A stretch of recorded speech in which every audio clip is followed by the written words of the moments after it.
Introduction. I'm feeling very thirsty. Do you have water in your water bottle?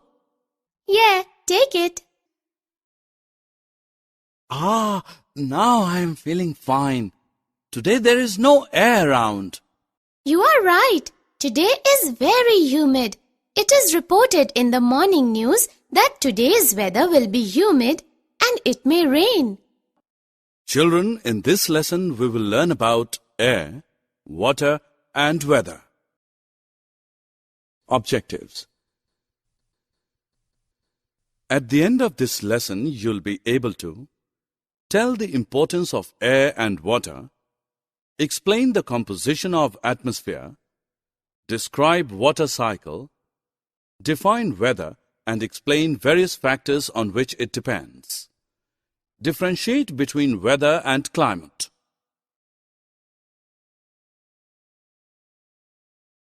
Air is very important for almost all life on earth, including plants and animals. Plants need carbon dioxide from air to do photosynthesis and releases oxygen into the air. Human beings and animals need to breathe air to get the oxygen they need to survive. Do you know the atmosphere surrounding Earth is full of air? But what is this atmosphere? Come along to know. The atmosphere is made up of mixture of gases, primarily nitrogen and oxygen, that wrap around the earth like a blanket. Without the atmosphere, we would not be able to live here. It protects us from the dangerous rays coming from the sun and make earth as a perfect habitat for plants and animals.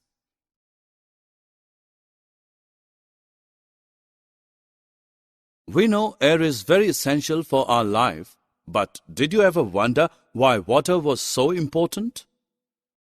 Yes, we need water to drink, to bath, to cook, to wash our clothes, to water plants, and for so many other reasons. It is true that without water, the plants would die and people and animals would go thirsty. So, children, save every drop of water and don't let it go waste. Water is the most abundant substance present on the earth. In fact, our Earth's 70% surface area is covered with water. Do you know Earth is also called as a blue planet because when seen from the space, it appears blue due to water.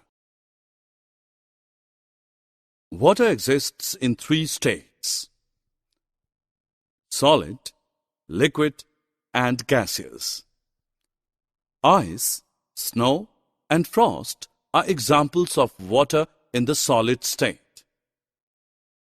You see liquid water in rivers, lakes, ponds, sea, when it rains, and the water coming out of a tap.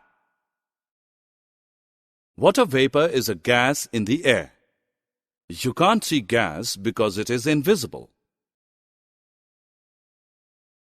You will be surprised to know that water makes up 2/3 of the human body. It plays a critical role in regulating body temperature, carries nutrients throughout the body, improves digestion, and eliminates waste from the body.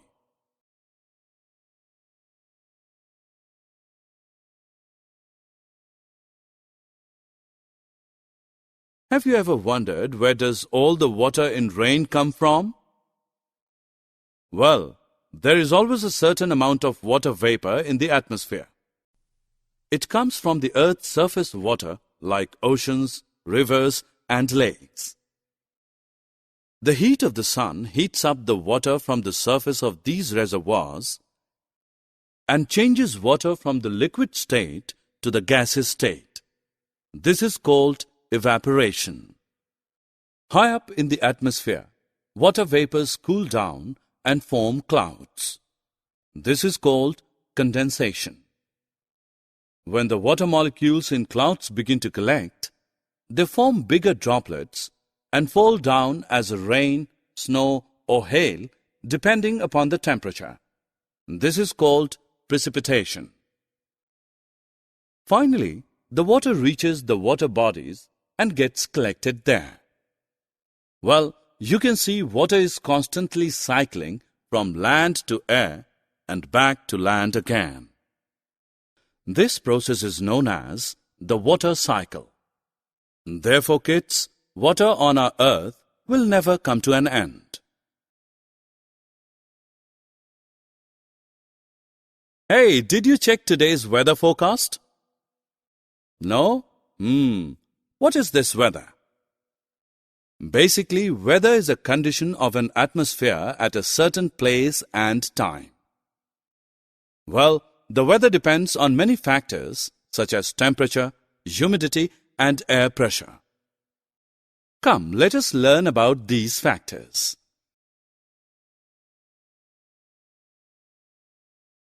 Probably we all know that temperature is a measure of how hot or cold the air is. It depends upon the energy it receives from the sun. Temperature is measured with the help of a device called thermometer, and it is calculated in degrees Celsius and degrees Fahrenheit.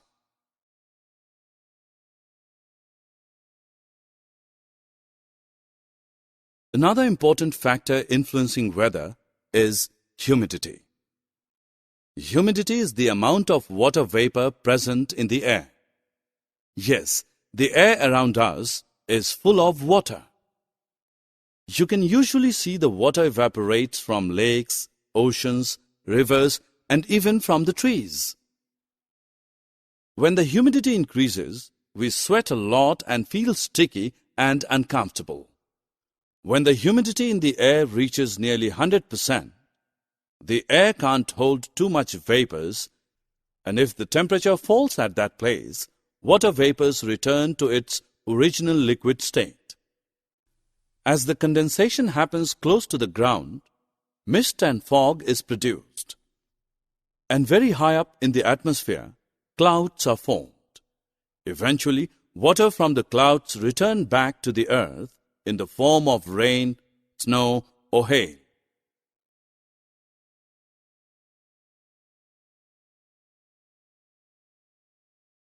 What next? Yes, air pressure. You might not realize, but the air around you actually has a weight. We measure air pressure with the device called the barometer. In areas of high pressure, the air slowly descends to the Earth's surface. High-pressure areas are associated with clear sunny days. In areas of low pressure, air rises up into the atmosphere. Low-pressure areas have high humidity, clouds, rain, and other kind of precipitation.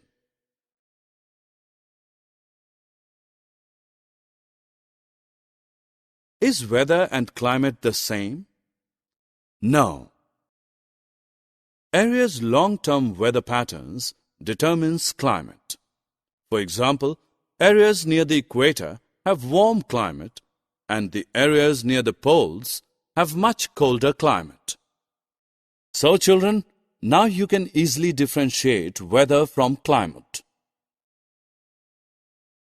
Summary. Let us summarize what we have learned. Human beings and animals need to breathe air to get the oxygen they need to survive. The atmosphere is made up of mixture of gases, primarily nitrogen and oxygen, that wrap around the earth like a blanket. We should save every drop of water and don't let it go waste.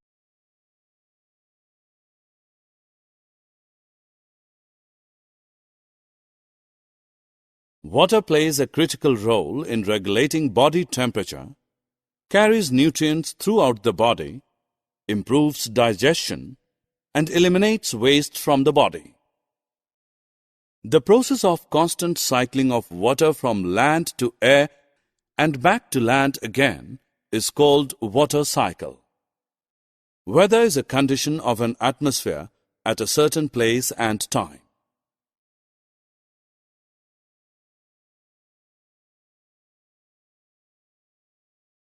Humidity is the amount of water vapor present in the air. Area's long-term weather patterns determines the climate.